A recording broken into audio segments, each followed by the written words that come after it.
Hello friends, I welcome you all to the DarkWebAssociation YouTube channel. Okay, let's put what we learned about if statements into practice and check if the user provided a value for the interface and the MAC address. Now, from before, we know that the options variable here contains the values for the interface and the MAC address. So, all we have to do is check if options.interface and options.new MAC contain values. We're going to have to do this check here, because options is being captured here.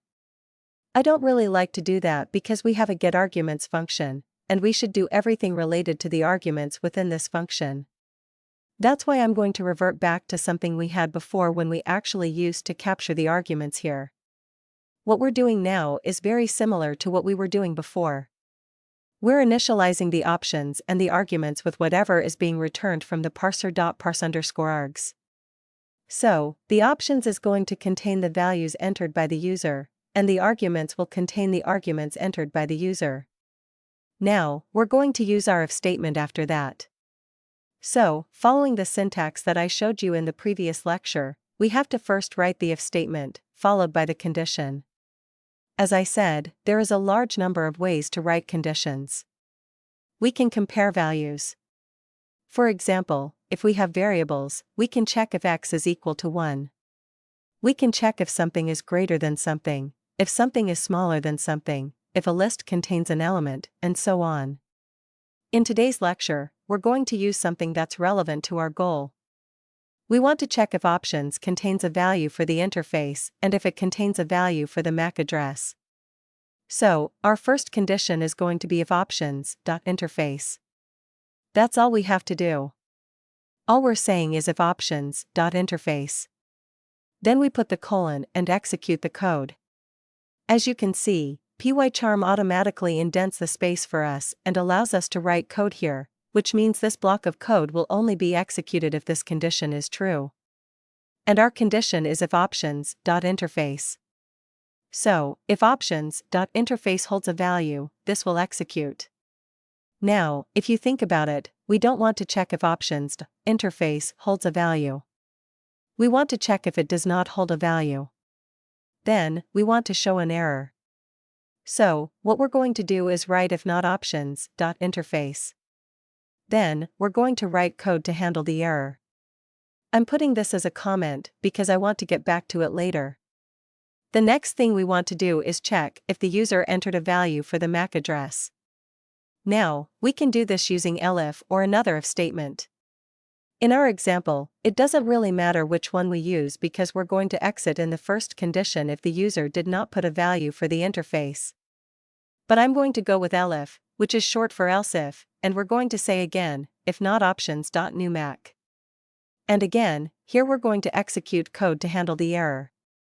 Okay, I didn't put any code here because I want to have a quick look at the if statements and then put our code. So, what we're doing now is we're checking if not options.interface. If the user did not put a value for the interface, we want to display an error and exit. If they did, then we're going to move to the next check and check if they did not enter a value for the new MAC. If they didn't, we'll also print an error and exit. Now, you can just use a normal print statement and then use an exit statement in Python to exit. Or we can actually use the parser object to handle this for us. Remember, when we created the parser object here, we said this is an entity or a person that knows everything about parsing and can handle all aspects of parsing. So, we can just do parser.error. What this will do, as you can see, is already show us how to use it. It'll display the message we put and exit. The message we're going to display to the person will say, please specify an interface. Use help for more info. Again, we're going to use a similar instruction for this one. The only difference is we're going to say, please specify a MAC. Use help for info. Now, this is all good. One thing we haven't done so far is handle the code after the if statement. So, after this if statement, if we reach this line, it means the user provided an interface and a new MAC. So, we should be able to change the MAC for them. All we have to do at this point is return options. I chose to return options because we never use the arguments in our program. So, it makes sense to just return the options from the getArguments function. When we're calling getArguments here, we have to capture the value of options.